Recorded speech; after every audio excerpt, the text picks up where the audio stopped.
Bonjour à tous et ravi de vous retrouver ce matin pour que nous puissions parcourir ensemble les principales unes à kiosque au Cameroun. Commençons ce jour par l'hebdomadaire confidentiel qui s'intéresse au transport urbain et interurbain et titre à sa grande une « Halte à la surcharge ». Après l'augmentation des coûts de transport adossée à celle des carburants, le ministre des Transports monte d'un cran dans la lutte contre les accidents de la circulation.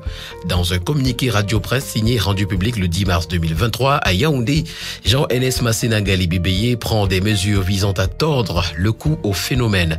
Les sanctions vont du débarquement des passagers en surcharge au retrait du permis de conduite du chauffeur en passant par les amendes. L'information ce matin au complet, vous l'aurez en parcourant la page 3 de l'hebdomadaire confidentiel.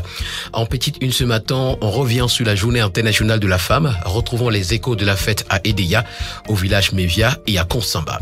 Élection sénatoriale, le RDPC étale sa suprématie en page 4.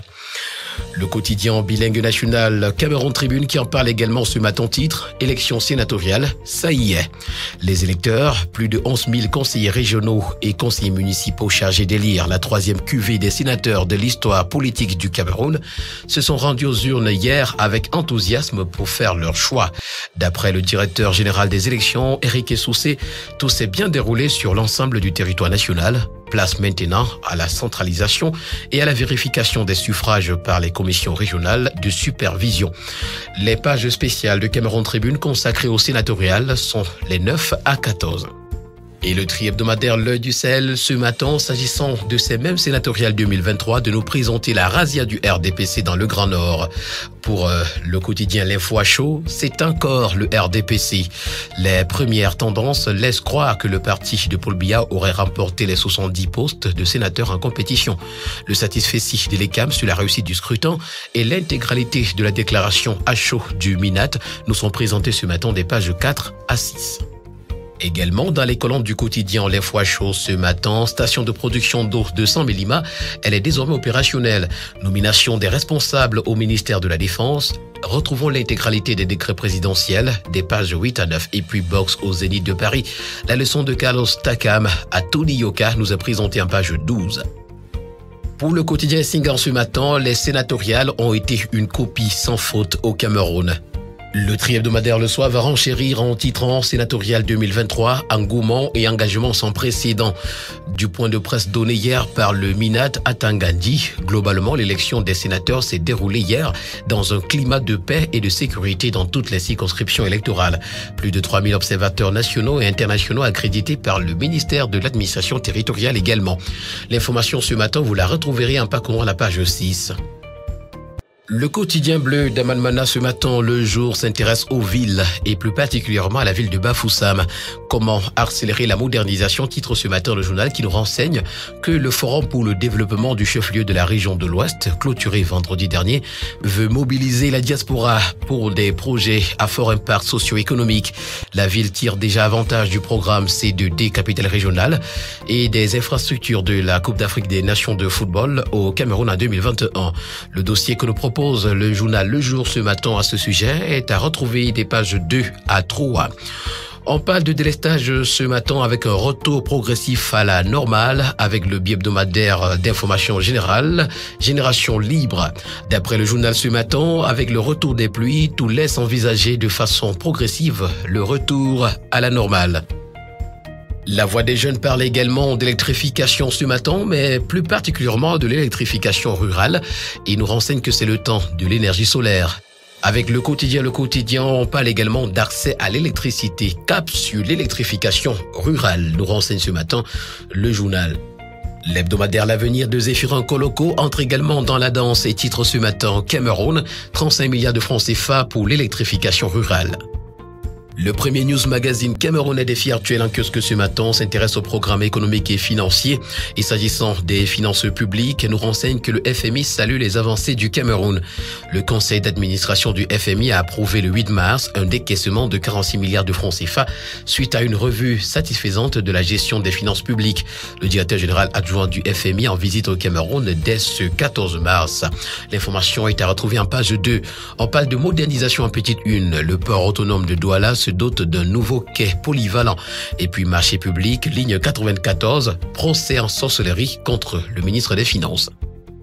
Le quotidien vert émergent ce matin parle de la CEMAC et nous présente ce matin à sa grande une les dessous du sommet annoncé de Yaoundé. Électrification rurale en petite une, 35 milliards pour électrifier 13 000 ménages.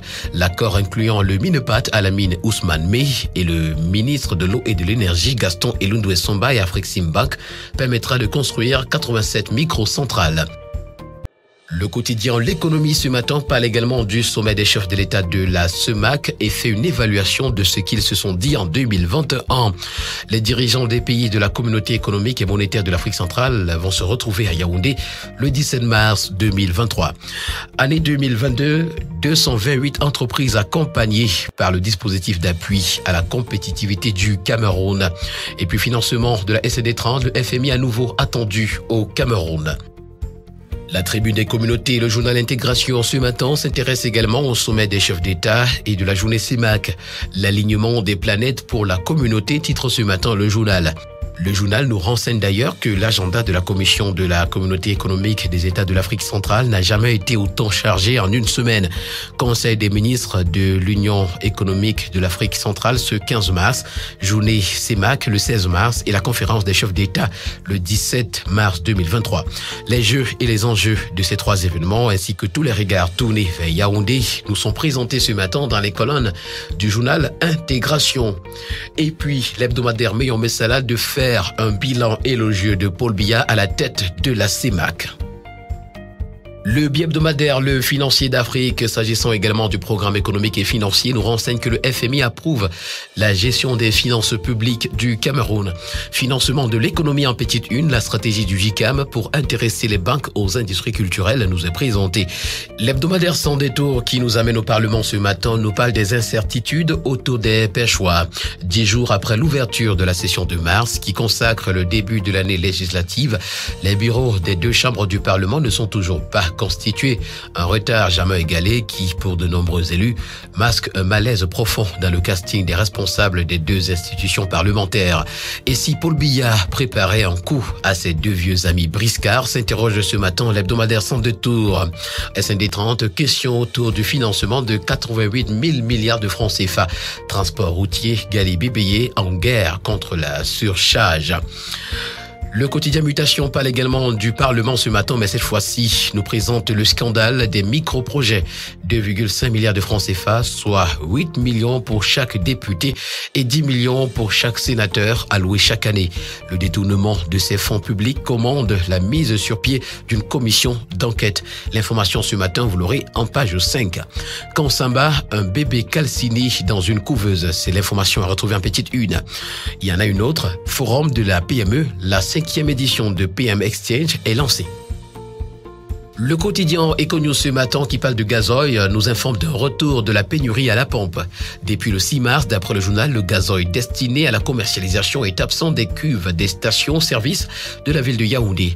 À la SCDP, aucune information de filtre, bien qu'il ait observé un approvisionnement rationné des stations. Après l'augmentation des prix du litre du carburant, qu'est-ce qui peut expliquer ce début de pénurie de gazoil? S'interroge ce matin le quotidien Econews qui nous propose d'ailleurs une enquête à ce sujet à la page 4.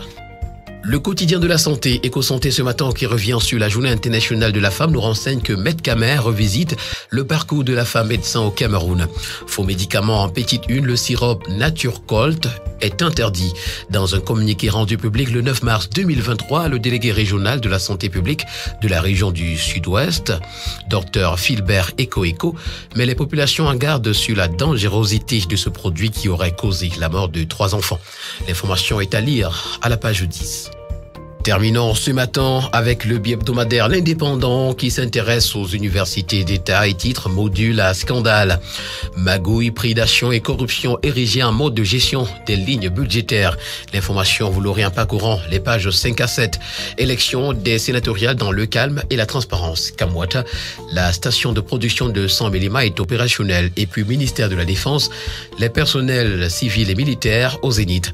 C'est avec ce journal que nous mettons un terme à cette autre sortie de la revue de la presse camerounaise. Merci à tous d'avoir été à l'écoute et rendez-vous demain pour une nouvelle édition. D'ici là, portez-vous bien et surtout n'oubliez pas qu'acheter un journal, c'est participer à l'édification d'une société libre et transparente. Agréable journée à tous.